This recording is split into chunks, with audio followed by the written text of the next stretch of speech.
नमस्कार दोस्तों, आज मैं आपको सुनाने जा रही हूँ।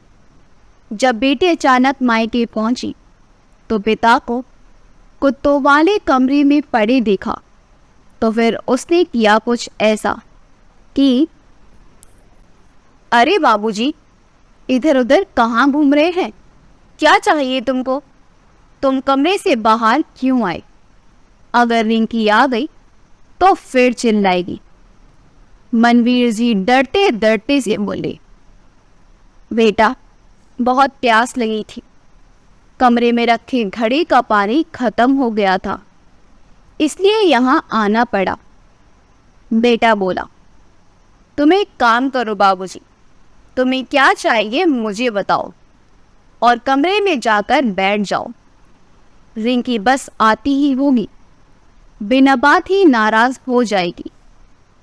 बेटे ने बहू के बारे में बात करते हुए कहा। मनवीर जी अपने कमरे में चले गए।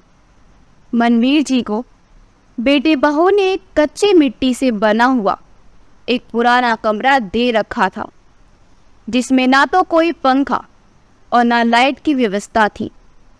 बेटे ने उसी कमरे में अपने पिता के लिए कुछ ईंटों पर एक लकड़ी का तख्ता रख दिया था, जिस पर मनवीर जी अपने खाने पीने का सामान रख लिया करते थे। इसी कमरे के कोने में मनवीर जी की खाट पड़ी हुई थी, जिसके सामने उनकी पत्नी की तस्वीर लगी हुई थी।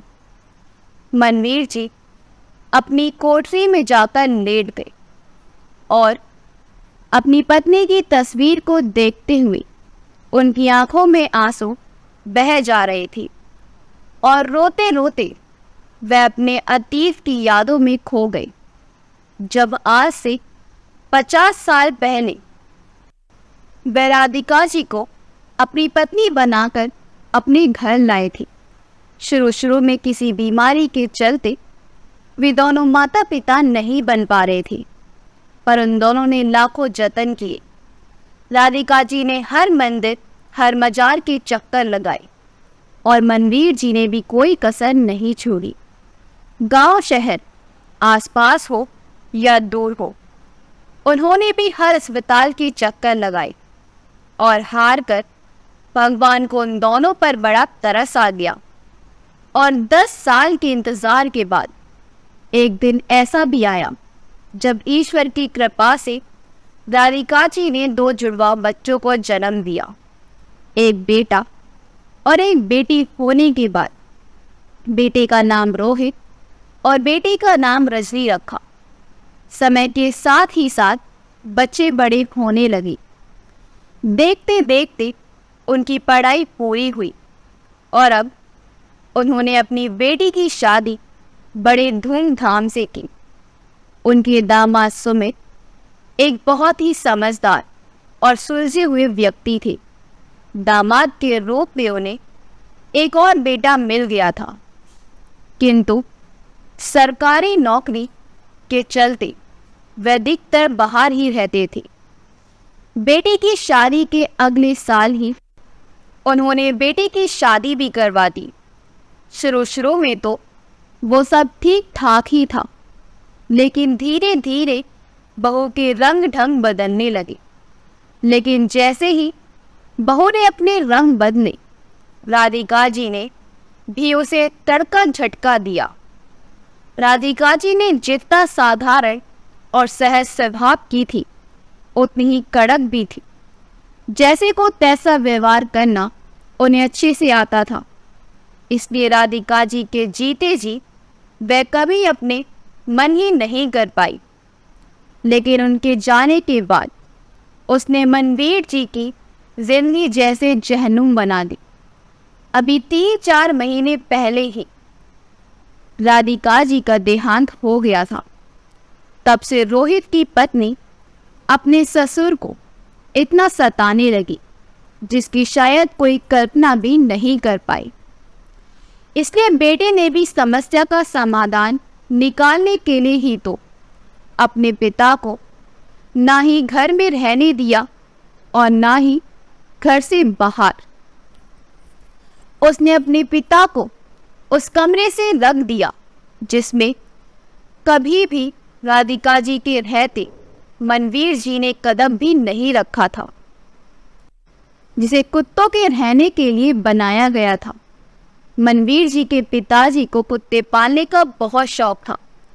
जब तक वो जीवित थे उन्होंने 2-3 कुत्ते अपने घर में पाल कर रखे। उनकी मृत्यु के बाद आज उस जगह रोहित ने अपने पिता को डाल दिया था और मनवीर जी चाहकर भी कुछ नहीं कर पाई, क्योंकि वह अपने कारण घर में किसी तरह का नाटक नहीं चाहते थे। सुबह को उनके कमरे में चाय कभी मिलती तो कभी नहीं मिलती और दोपहर में बेटा खाना एक अखबार में बांधकर कमरे में भिजवा देता। उसके बाद ना कोई वापस उस कमरे की तरफ आता और ना ही मनवीर जी कहीं जा पाते। बस वह दिन रात वहीं पड़े रहते थे, क्योंकि वहां से बाहर जाने की मनाही थी। वह कमरा अब उन्हें जैसे कोई काल कोठरी नजर आने लगी थी। उनका घर ही उनके लिए एक कैद बनकर रह गया। कभी कभी वह सोचते कि शायद मैं इसी काल कोठरी में मर जाऊंगा। पता नहीं बाहर की दुनिया देख भी पाऊंगा या नहीं। फिर एक दिन जैसे ही भगवान को उन पर तरस आ गया और बिन बताए उनके दामाद और बेटी उनके घर पर पहुंची।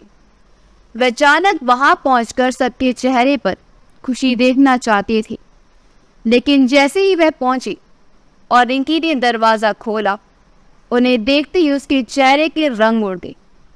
उसके चेहरे का उड़ा हुआ रंग देखकर रजनी उसके चेहरे के आगे हाथ घुमाती हुई बोली, भाभी कहाँ खो गई आप? हम अंदर आए या दरवाजे पर ही खड़े रहे? रिंकी खुद को संभालते हुए बोली, अरे नहीं दीदी, आइए ना, अंदर आइए, जीजा जी अंदर आइए। सुमित और रजनी दोनों अंदर कर बैठ गए। रिंकी ने उन्हें पानी दिया। पानी पीते पीते ही रजनी बोली, भाभी घर में कोई दिख नहीं रहा है, सब कहाँ गए? ना बच्चे हैं ना भैया हैं। रिंकी ने कहा, दीदी आपके भैया तो ऑफिस गए हैं और बच्चे वो अंदर दूसरे कमरे में सो रहे हैं। रिंकी ने पीने के लिए ठंडा दिया और नमकीन बिस्कुट रख दिए। तभी सुमित ने कहा, और पापा वो कहाँ हैं भाभी? रिंकी की तो जैसे सिट्टी पिट्टी गुल हो गई। वह थोड़ा हड़बड़ाती ही बोली, पापा जी वो तो भी आपके आने से पहले ही निकले ही, बस यहीं पड़ोस में होंगे कहीं। तभी रजनी को कुछ बर्तन गिरने की आवाज आई। वह बोली, भाभी ये आवाज? तभी रिंकी छट से बोली, वह बच्चों के कमरे में जो ऐसे लगा है वह एक थोड़ा सा आवाज करता है। रजनी बोली, अच्छा चलो कोई बात नहीं भाभी, इस बार तो भैया और पापा दोनों से मिलकर ही जाऊंगी। हर बार बस आती हूँ और घंटे 2 घंटे में ही चली जाती हूँ, पर इस बार सब काम से फ्री होकर आई हूँ। मैं तो 7-8 दिन रुक कर जाऊंगी। यह सुनते ही तो जैसे रिंकी के हाथ पैर फूल गए। वह बोली, 7-8 दिन? रजनी हंसते हुए बोली, क्यों भाभी, अभी चले जाएं क्या? रिंकी बोली, अरे नहीं दीदी, 7-8 दिन क्या, जब तक आपका दिल करे तब तक रहो। दीदी मैं अभी आती हूँ, आप बैठो।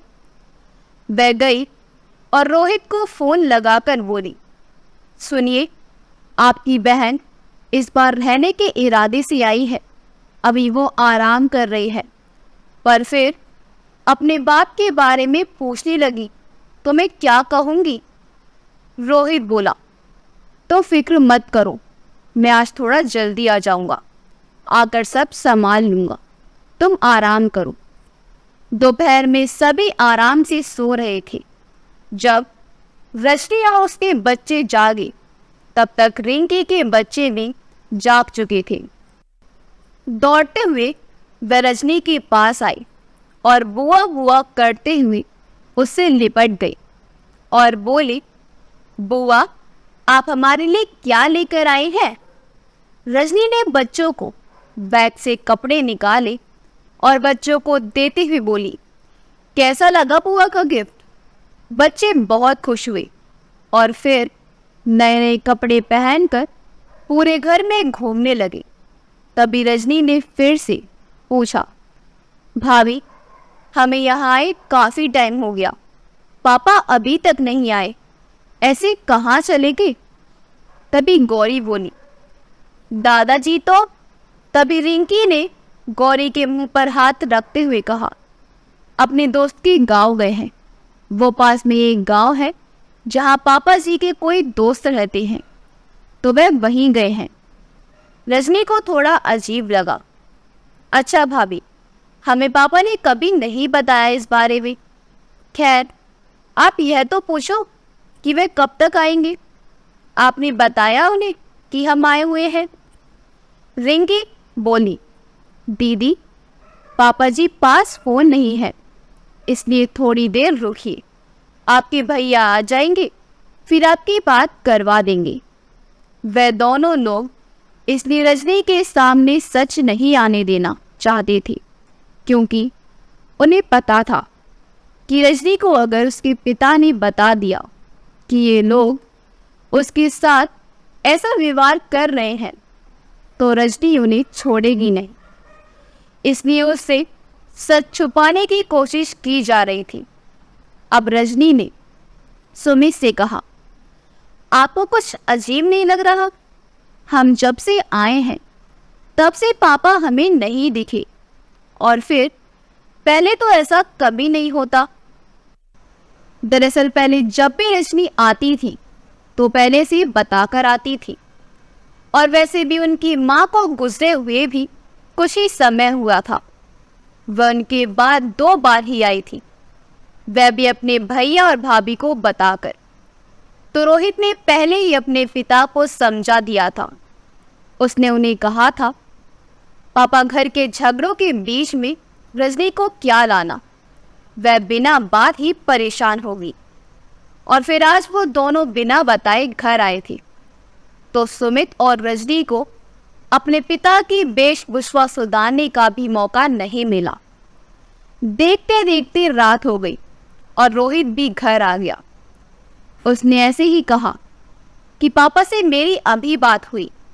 जब मैं घर आ रहा था तभी रास्ते में ही उनका कॉल आया था। वे कह रहे थे कि वे सुबह तक आ जाएंगे।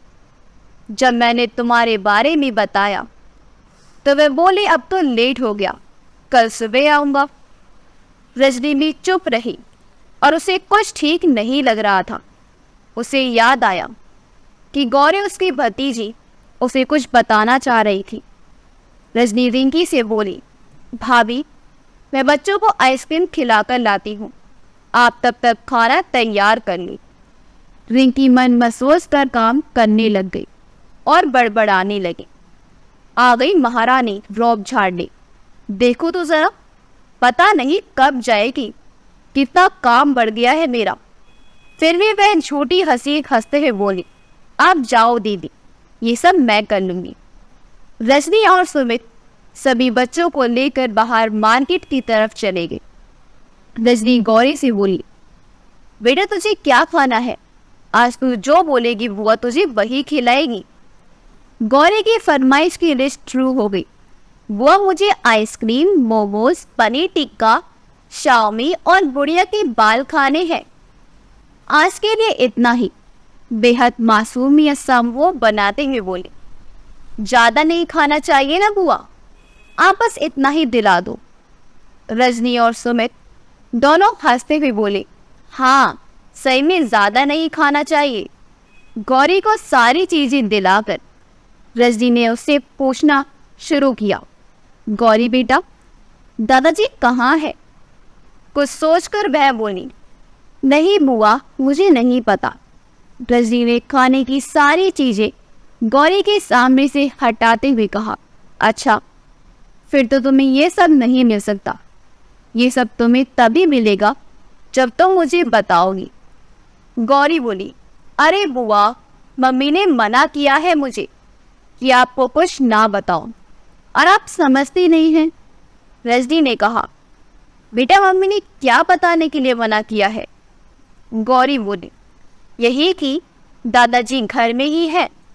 रजनी थोड़ी अचंभित हुई और बोली, पापा घर में है, पर भाभी ये बात मुझसे क्यों छुपाना चाहती है? और अगर पापा घर में ही है तो मुझे क्यों नहीं मिले? और वे कहाँ है? मुझे तो कहीं नहीं दिखे। गौरी बोली, बुआ ऐसे कैसे दिख जाते दादाजी? वो तो पीछे वाले कमरे में है ना।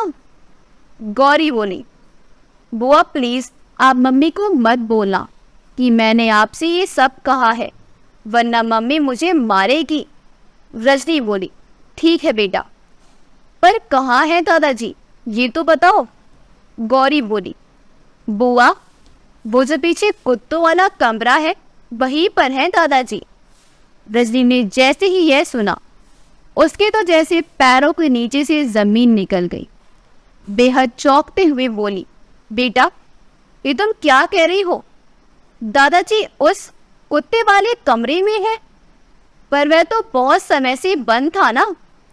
वह बोली, उसकी तो छत भी खराब है, ऊपर से बरसात का मौसम, पता नहीं पापा कैसे उस कमरे में रह रहे होंगे। तभी सुमित ने कहा, रजनी परेशान मत हो, हम लोग अभी चलते हैं और देखते हैं पापा किस हाल में है। और फिर मौसम भी खराब है, किसी भी समय बारिश हो सकती है। आसमान की तरफ देखा और रजनी बोली, हाँ सुमित आप सही कहते हैं, बेटा चलो जल्दी जल्दी ये सब फिनिश करो, हमें अभी घर जाना होगा। मैं तुम्हें फिर कभी ये सब खिला दूंगी। सुमित और रजनी बच्चों को लेकर घर वापस आए तो देखा कि घर में रिंकी और रोहित भी नहीं थे। रजनी तेज कदमों से पीछे वाले कमरे की ओर बढ़ी कि तभी उसे अपनी भाभी की आवाज़ सुनाई दी। वह अपने ससुर से कुछ कह रही थी। बाबूजी, अगर 2 वक्त की रोटी खाना चाहते हो तो अपना मुंह बंद रखना, और हाँ, ज़्यादा बेटी का सगा बनने की ज़रूरत नहीं है। अगर उनसे कुछ कहोगी भी तो वह आपकी बात सुनकर चली जाएगी। बाद में हम ही यहाँ रह जाएंगे आपकी सेवा पानी करने को। आज मनमीर जी बोल पड़े, रिंकी आज तुम्हें क्या हो गया है? बहुत तमीज से बात कर रही हो। रजनी के आने का डर है या रोहित यहाँ खड़ा है इस बात का? इतने में ही रिंकी भड़क गई और बोली, तुझे तमीज झिल नहीं रही है क्या बुढ़े? इतनी इज्जत दे रही हूँ, वो कम है क्या? एक तो तुझे बना के खिलाऊं, ऊपर से तेरे ड्रामे देखूं, और जहाँ तक बात रही तेरे बेटे की, तो इससे मुझे डर नहीं लगता, बल्कि इसको मुझसे डर लगता है। अगर मुझे गुस्सा आ गया तो अपने बच्चों को लेकर अपने मायके चली जाऊंगी और केस कर दूंगी कि तुम लोग मुझे दहेज के लिए मारना पीटते हो। और जहाँ तक बात रही तेरी बेटी की, तो वह बस 2 या 3 दिन के लिए है, इसलिए नखरे कम कर और उठकर ये साफ सुथरे कपड़े पहन ले। पता नहीं कैसे गुदड़ों को पहने पहने पूरा टाइम रह लेता है। वह खुद को मनवीर जी से दूर करते हुए बोली। रजनी ने समय पर दिमाग का इस्तेमाल करके ये सारी बात रिकॉर्ड कर ली और रजनी सामने आकर रिंकी से बोली, वाह भाभी, क्या संस्कार हैं आपके। क्या आपके माँ बाप ने आपको यह सब सिखाया है? आपको मेरे पिता के साथ इतना बुरा व्यवहार करते हुए एक बार भी अपने पिता की याद नहीं आई? या आप उन्हें भी इसी तरह कुत्ते वाले कमरे में डालकर रखती हैं? रिंकी की बोलती बंद हो गई। उसने अपने भाई से कहा, और भाई आपको शर्म नहीं आई अपने बाप के साथ ऐसा करते हुए? कैसे बेटे हो तुम? आज के बाद मेरे पापा के आसपास भटकने की कोशिश भी मत करना, वरना इतनी डंडी लगाऊंगी कि दोनों याद रखोगे। सुमित और बच्चे भी आ चुके थे और फिर सुमित और रजनी अपने पिता मनवीर जी को अपने साथ लेकर चले गए और मनवीर जी ने जीते जी अपनी सारी जमीन जायदाद और अपना घर भी रजनी के नाम कर दिया। जब तक वह जिंदा थे अपनी नाती और नातिन बेटियों और दामाद के साथ सुकून भरी जिंदगी जी, और जब वह दुनिया को छोड़कर चले गए तो रजनी अपने पिता के साथ अपने मायके गई। वहां अभी तक उसके भाई भाभी बाहर रह रहे थे। उसने वकील और पुलिस की मदद से उस जगह को खाली कराया और अपने घर को एक अनाथालय में बदल दिया, क्योंकि उसके पिता को उसने जिन हालातों में देखा था वह नहीं चाहती थी कि और कोई बूढ़ा व्यक्ति भी इस तकलीफ को झेले। आज उस वक्त आश्रम में बहुत लोग एक साथ रहते हैं, एक परिवार की तरह हैं, और मनवीर जी की मूर्ति जो कि रजनी ने वृद्धा आश्रम में लगाई थी, उसे देख सभी लोग इस बात का शुक्र अदा करते हैं। मनवीर जी वृद्धा आश्रम में संस्था पूरे शहर में प्रसिद्ध थी। सभी लोग इस वृद्धा आश्रम में एक परिवार की तरह रहते और सभी त्योहारों पर वह उन सभी बूढ़ों के लिए मिठाइयाँ लाती। सभी खुशी खुशी जीवन जीते और रजनी और उसके बच्चों को दुआ देती। रजनी के इस कदम से जाने कितने अनाथ माता पिता को सहारा मिला।